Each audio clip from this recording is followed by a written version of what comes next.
यानी कि यूपीएससी का प्रारंभिक परीक्षा पास कर लेते हैं, मुख्य परीक्षा में पहुंचते हैं, तो मुख्य परीक्षा में एक पेपर आपका निबंध का भी होता है।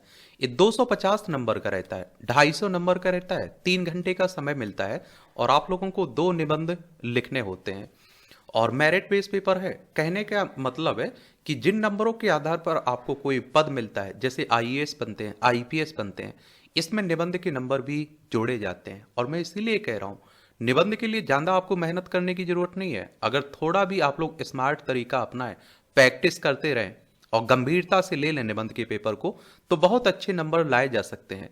और जो लोग प्रैक्टिस करते रहते हैं उनके आप देखते हैं कि 165 नंबर, 160 नंबर, एक नंबर। ये आपके सामने एक कॉपी, जो निबंध इन्होंने निबंध लिखा करिएगा, मीडियम के हैं, ये भी आप प्राधिकृत माध्यम में निबंध लिखना आवश्यक है तथा इस माध्यम का स्पष्ट उल्लेख प्रश्न सह उत्तर पुस्तिका की मुख्य पृष्ठ पर निर्दिष्ट स्थान पर करना आवश्यक है। प्राधिकृत माध्यम के अलावा अन्य माध्यम में लिखे गए उत्तरों को अंक नहीं दिए जाएंगे। अब आप हिंदी मीडियम से हैं तो हिंदी में ही तो लिखेंगे क्या निबंध। प्रश्नों के उत्तर निर्दिष्ट शब्द संख्या के अनुसार होना चाहिए। यहाँ आप लोगों का सवाल खड़ा होता रहता है, भैया एक एक शब्द को गिना जाता है। अब देखिए, 1000 से 1200 शब्दों में आपको एक निबंध लिखना है। अगर आप लोग अच्छा निबंध लिख रहे हैं, प्रभावशाली निबंध लिख रहे हैं, और मैं कहता हूं कि अगर 950 शब्द भी है ना, तब भी बहुत अच्छे नंबर मिल जाएंगे आपको। और अगर आप लोगों ने अच्छा प्रभावशाली निबंध लिखा और 1250 शब्द भी लिख देते हैं, तब भी अच्छे नंबर मिल जाएंगे।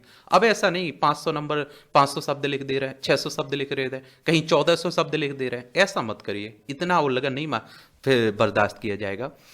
प्रश्न सह उत्तर पुस्तिका में खाली छोड़ा गया कोई पृष्ठ अथवा पृष्ठ के भाग को पूर्णतः काट दीजिए। अगर कोई पेज खाली रह जाता है तो उसे काट दीजिए।